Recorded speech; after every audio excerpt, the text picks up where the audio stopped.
read, and you should listen to Without Your Head. .com or Just without your head. Without Your Head.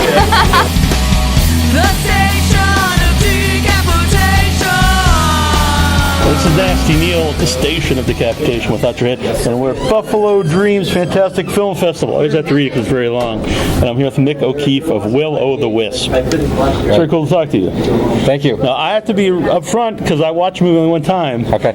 And I was like what Greg said to begin with. I'm not sure what I thought of it because I'm not sure what it's about. But it did stick with me because it's very visual and very weird. Great. So I don't know if you can give people an idea what the movie's about because I don't know how you explain it without just seeing it. Right. Well, the movie is about basically making choices and trying to overcome not being able to make a choice. And in this movie, the two main characters originally, Will O The Wisp, he impregnates his lover, who's the Fame character, and she gets pregnant, and she refuses to give birth to their child, so that child grows up inside of her.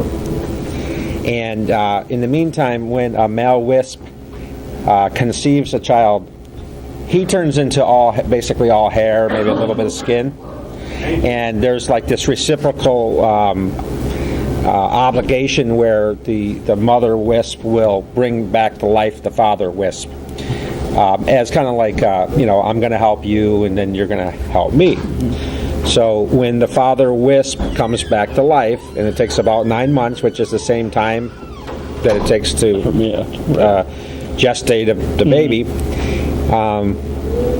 when the mother wisp gives birth, she gives birth to herself. So she's sacrificing her life, per se, by ceasing to exist only other than in the form of the baby. Now, in this movie, the mother wisp doesn't bring back to life the father wisp. So he essentially hangs as skin and hair in a funeral home art gallery of sorts where people could go and visit them if they want to. So when you were getting people involved in it, like how do you explain that to them? Just like what you just did now? Right. I started getting in the film community probably in 2012, and I had some ideas in my mind. And as the ideas started to develop, I would tell certain people about them. Yeah. And the main character, Jason John Beebe, who helped write a couple of scenes, and he was involved the whole time.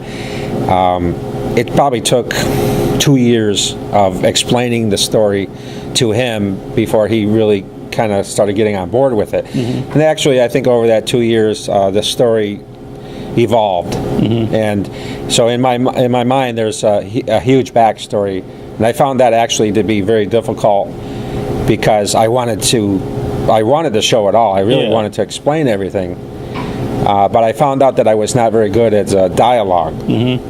So occasionally I would have people help me write some dialogue. I wasn't very good at getting out of my head onto paper, but I think I ended up doing a decent job of getting out of my head onto film. Do you think it works better that it doesn't have all the backstory once you finish the movie? Yeah, I think it does, but I think if I figured out how to give you the backstory without just going on in kind of like giant monologues, then it would be something you could gather by watching it several times. No, did you do anything creatively before? Because I know you said you're a lawyer, you're a truck driver, so it's a very interesting movie and really out there to feel like your first crack at something creative. Well, my father is a professional artist, and he, like I said, I think at the question and answer, he can draw a straight line. I can't draw a straight line. Yeah. And so I figured, practice makes perfect, but no matter how much I try to draw a straight line, it still doesn't come out straight. And sometimes you need to use a tool to help you with that. So knowing my limitations, I figured I would still practice what I do naturally, whether it's any good or not, and you do start to hone in on what you can do. And so I always had a little bit of an art streak in me, and I did tried to make some art in high school and then just in my private life. But then getting married and having 4 children and going to college for years, and I was in the service for 5 years or so, I put a lot of my artistic endeavors aside and raised a family. After about 20 years of raising a family, I decided to get back into my artwork. And so drawing and painting, along with making digital music on the computer, that started having me meet other creative people. And then eventually I found the film community. I auditioned for a role in Return to Class in Newcomb High, Lloyd Kaufman Trauma movie. Yeah, I've seen that. And a lot of people here in Buffalo got their start when he filmed that up here in Niagara Falls. And it just snowballed from there. And I knew at that time I wanted to, stay involved in more than just being an actor. So did you have any of, in any other work, stuff you drew or anything about this story before you went in to make this movie? Before you started to write the story for this? Was like Will O The Wisp something in your head before you decided to make a movie? Well, I have been a fan of Halloween, and my son is a big influence on me because he was in several bands, and he would write songs and sing and play guitar. And so some of his music inspired me. He would sing a song called Song of the Siren. And siren and a wisp to me is similar kind of folklore backgrounds. And that helped give me this idea. Plus there's other personal challenges that we all have in life, or at least I know I did, where, in being a lawyer, you have to stay a pretty straight and narrow course in life. And being a father and husband and, a productive member of society, there's a path that you have to follow. And there's temptations and there's challenges that want to take you off of that path. And I just thought that was a really interesting story. So would the story be personal to you? Because the Wisps give up, everything for their kids to be born.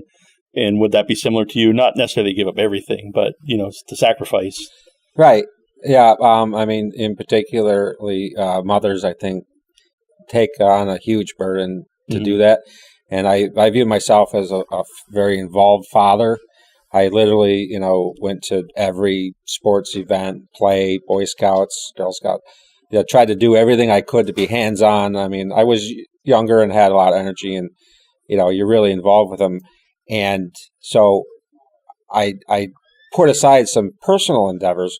What there's really, in my mind, is being a parent, there was nothing better than... Yeah. You don't see it necessarily as a sacrifice. It's just, that's what you do. Right. But it helped, help me understand the storyline. And originally there were, say, 4 main wisps, and it was like, the famed wisp that's here, and then there was, each wisp had a different kind of something about them that was different than the other wisps, but they were kind of like experts in their field. But I ended up narrowing it down to just really 1 or 2 wisps. Yeah, main wisps. And this is, you mentioned, Lloyd Kaufman, but this is like totally different than a trauma movie. Yeah, I actually am not really big into exploitation and a lot of gore. I watch Lloyd's things because I do find it very comedic, and there's usually a lot of social messages in the movie besides the craziness. Right, I love all that. I definitely cringe at a lot of the effects and the blood and the poop and the sex stuff. I'm not opposed to it. It just it's not your thing. I like to laugh inside at that stuff. Yeah. So where are your inspirations, like movie wise, for your movie? Well, when I moved back to Buffalo area, my mother was sick with cancer, and that's why I came home, and I would spend time with her when she was sick at her house, and we watched like Turner Classic movies. So I started falling in love with these old black and white movies, and I thought to myself, how simple but yet well done they really were. And it's like, we don't really have that too much anymore. A lot of things are so convoluted and, so much in your face. And not that that's what this movie is about, simple and just straightforward. But that led me to VHS tapes that they were going out of business. You'd buy them for $1, and I started watching all these real schlocky B horror movies.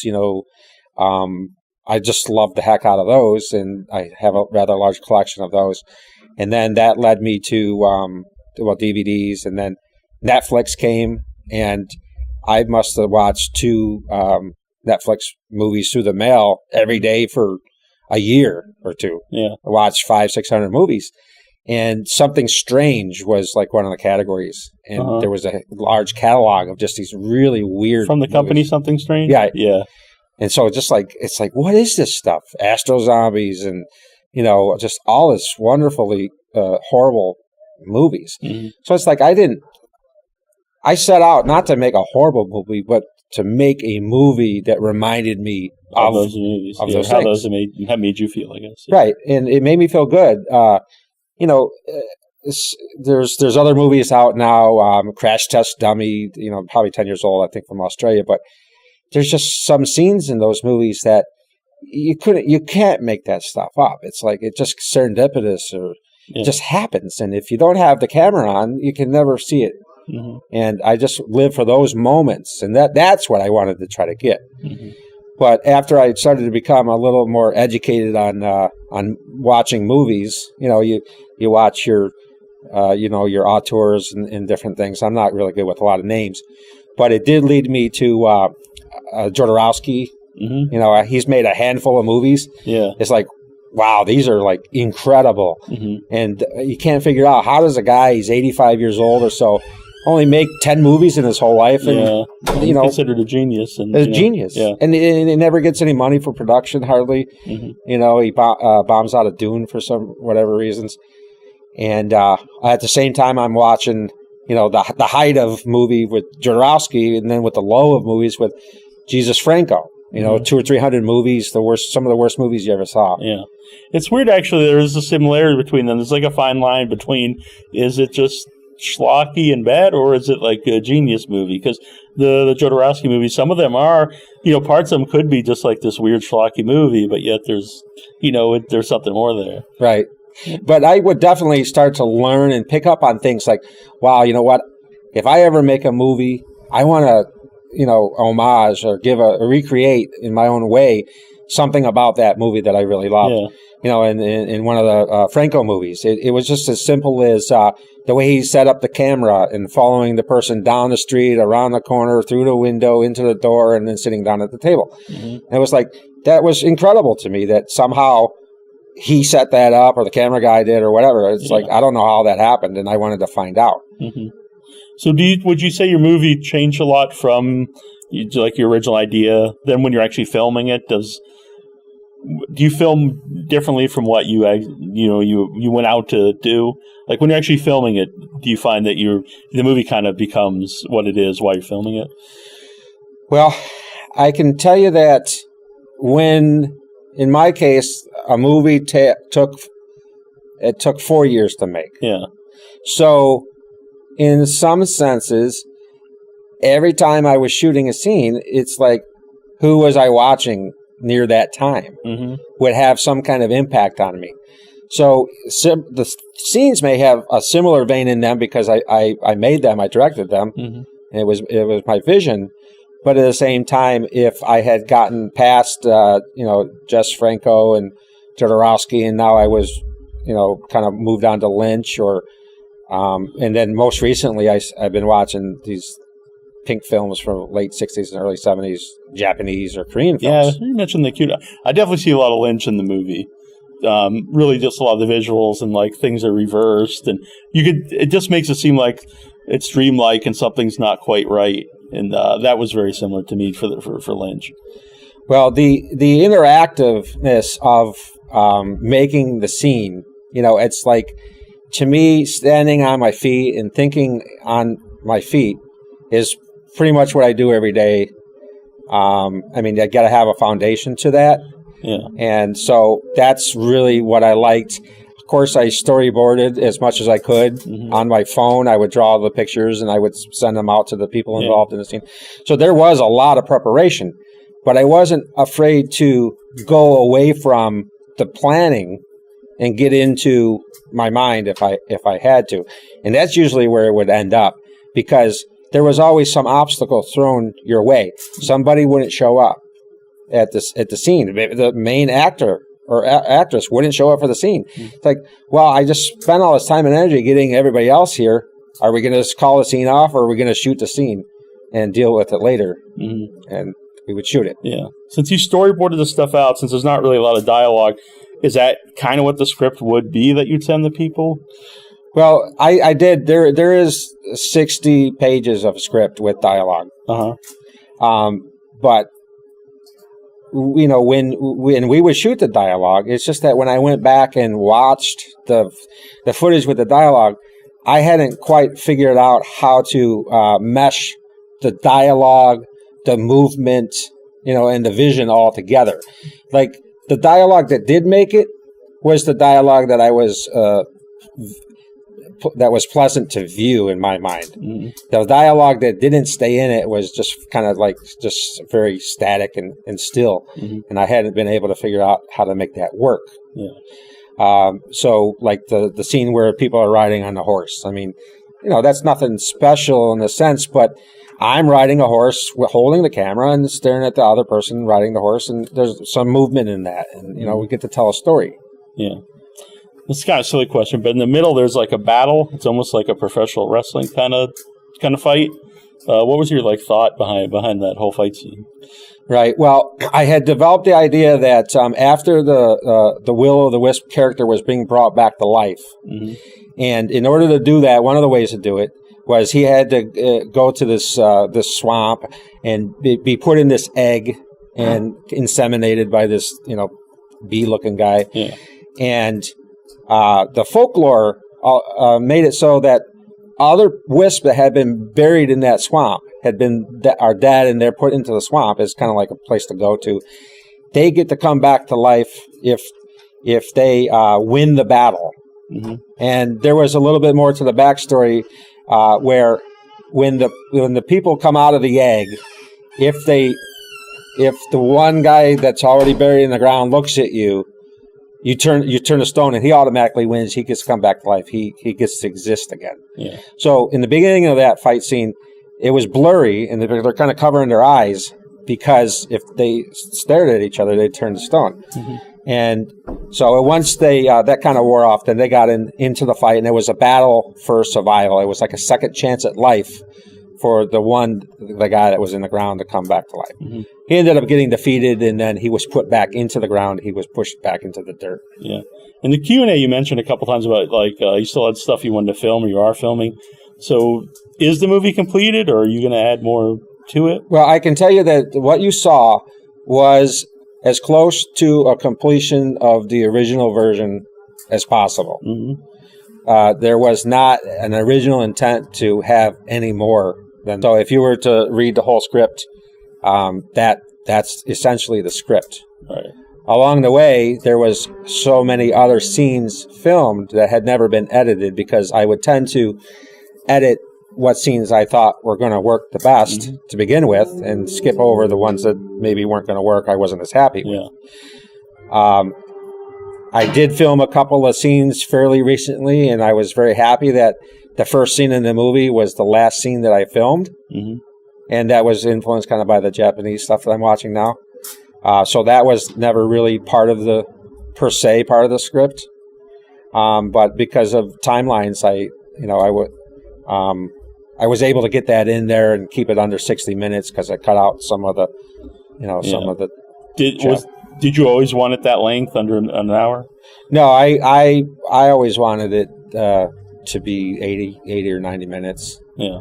Even on a 60-page script, as I went, I knew that I had a lot more footage than 60 minutes. And so I expected it to be longer. Yeah. If that ever happens, I don't know. I'd very much like there to be an extended version. Why? Just because I'm excited to continue to edit as I learn things and find new ways of doing it. and try to fix, in a sense, some of the things that I wasn't able to fix before because I didn't know how to. Right. And or shoot some additional scenes just to that are in the script that weren't shot already, or to just maybe make it a little bit tighter. Yeah. Now, did you have any experience filmmaking at all before this, or was it kind of this all taught while you're making it? Well, I'd hang around with some friends and Sure. at parties, and our kids grew up together, and we would always have a camera going, and we'd just kind of improv stuff. Yeah. Maybe write little 3, 4, 5 minute things, and just have some fun. And most of those things were silent because, and this is actually a very good approach to making this movie. My best direction comes when I get to tell the actors what to do. So it's not a matter of we don't take the time to practice the scene because, people are practicing their dialogue and we're trying to mark it out and walk it out and everything. But as we go, my mind is picking up on certain cues, certain visions that I want to come out at that moment. So if I can tell the person how to act and how to move, then it comes out my vision a little bit better. So in part, sometimes when there's not dialogue, it's because I'm instructing the people what to do. And then you cut out, obviously, my voice and add in the soundtrack. Yeah.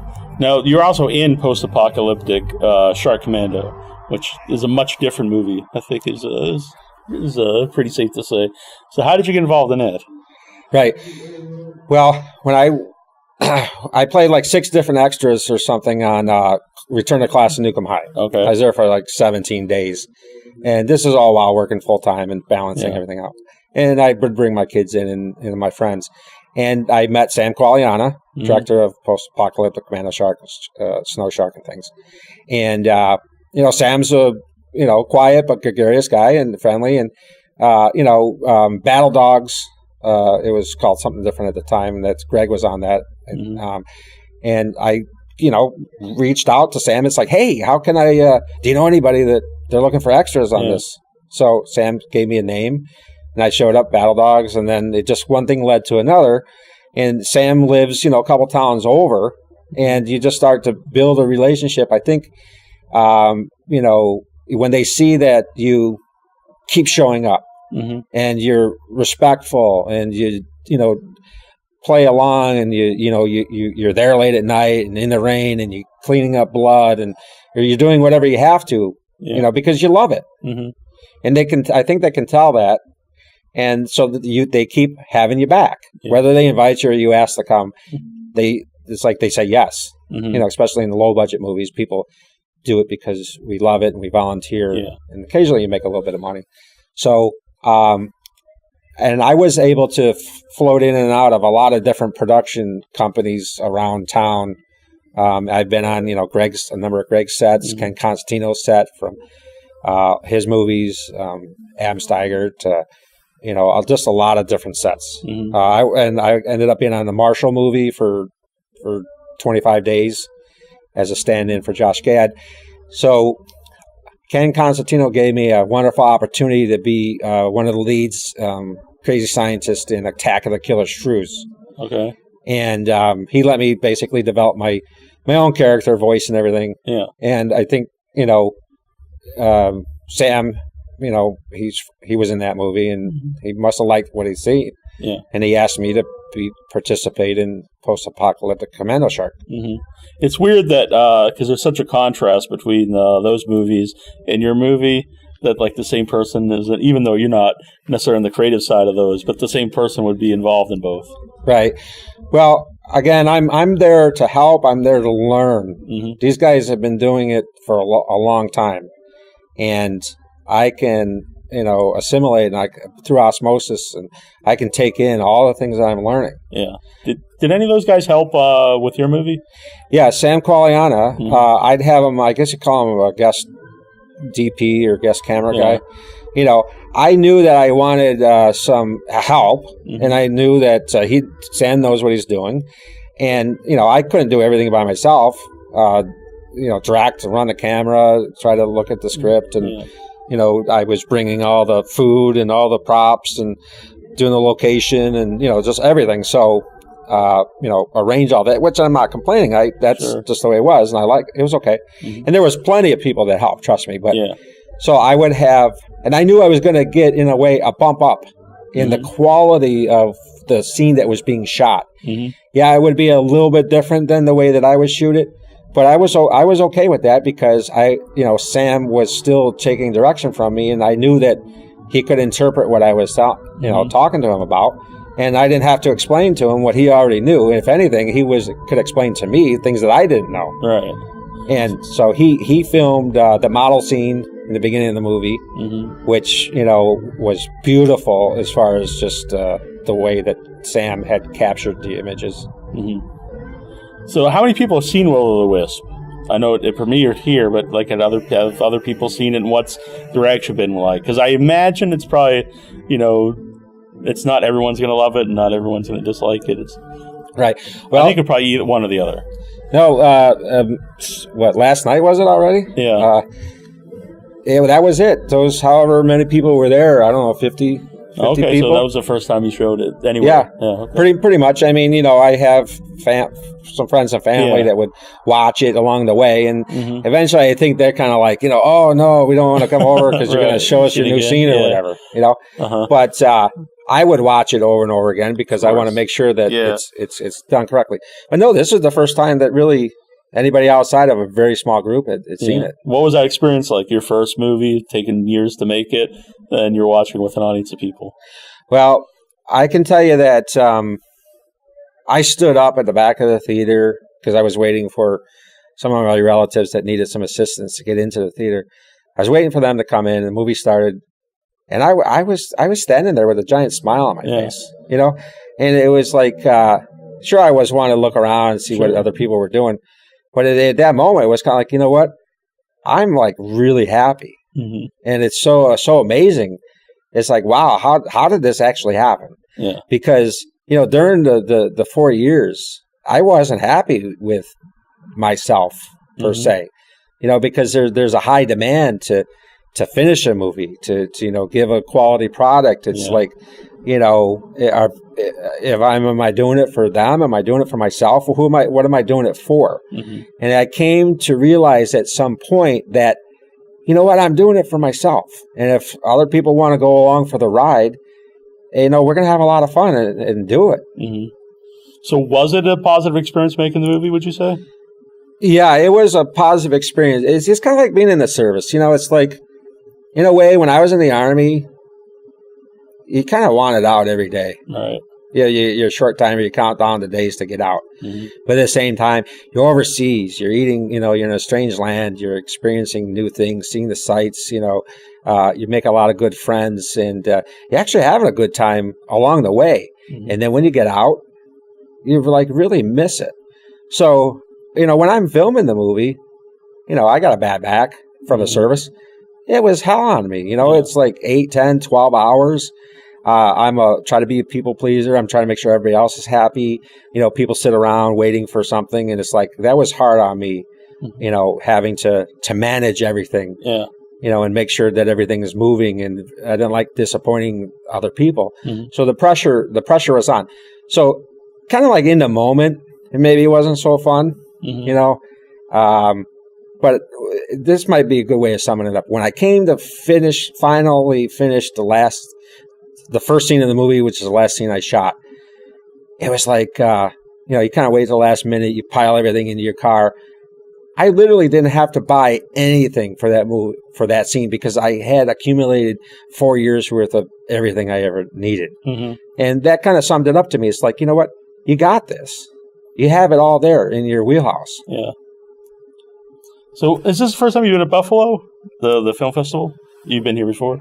Well, it's the first time anything I've ever created has been here. Yeah, because you've been here, though. Yeah, I think the version of the festival was down at the Market Arcade many years ago.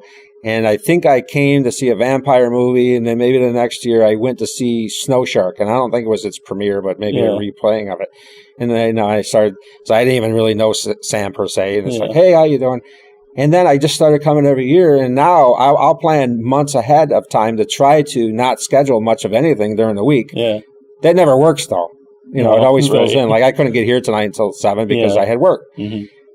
So I try to come here every year. and watch as many movies as possible. And then, it also works out where every year I happen to be in one or two of the things. Yeah, that's why I ask, because it's my first time here, but you can definitely tell it's a nice community, and everyone's supportive of everybody, and it seems like people have, been here for years, even like yourself, if you're not, this is your first time making a movie, but I like that about this particular festival, that everyone seems to, want everyone else to do well, not just themselves. Yeah, no, it's definitely fun to be part of it and to help out. I mean, I judge in another festival. I try to attend different festivals and participate. I try to be on many movie sets to help out. Yeah, it's a large community, but yet it's also very small in a sense too. So, Will O The Wisp, I am going to watch it again because I honestly don't think it's a movie. The first time you watch it, you're probably going to get everything. But it definitely is very dreamlike, and it's very memorable. It's not something you're going to forget about after you watch it. So I hope people dig it and check it out. Great. Well, thank you so much for... Where will they be able to check it out? Do you know, eventually? Or is it too early? Well, I think it's too early in the idea that I have to figure out what happens next, since I've never made a movie before, and I haven't paid attention to distribution aspects of it or film festivals. It's like I have to figure out what happens next. Yeah. And where can people follow you online? Right. Well, right now it's O McDonald on Facebook. That's my film page. Mm-hmm. I imagine I have a private Will O The Wisp Facebook that I'm gonna probably go make public. Yeah. Yeah. Also, just in a sense of Buffalo, what's happening in Buffalo, I don't get anything from it other than knowing that there's a lot of things there on YouTube. Buffalo made movies and related resources. Mm-hmm. I just simply try to link trailers, shorts, movies, whatever people from Buffalo make. There's maybe 160 links on there right now. Mm-hmm. So if people want to know what's been made in Buffalo, and I don't surely have everything because it's almost impossible to keep up with it. Yeah. But yeah, you can go there and see what has been made around Western New York. Yeah. And a little side thing, I know a lot of people asked you about drugs and stuff, and I was glad you didn't say you did anything, because I've been asked that myself, and it's always kind of annoying. It's like, well, you can be creative without doing any type of drugs or anything. Right. Yeah. Well, I can tell you that I definitely never did any hard drugs like that, and I know. I mean, I had alcohol before and stuff, and I know that you don't really want to go to work. You don't want to go to college. You don't want to really be too intoxicated in any fashion, because in my mind it kind of would slow me down, and it would kind of mess things up. Sure, it might seem like you're genius at the moment, but I think I found out through lots of experiences of just being around that it really gets in the way. Yeah. So, instead of doing drugs, you can watch Will O The Wisp and have that experience. Right. And frankly, one good reason not to do it is because I just have a natural energy. I was happy to hear that. Good. I'm proud of you. So it was a good time. Hey, thank you, sir. It was good talking to you. Yeah. Thank you, too. Yeah.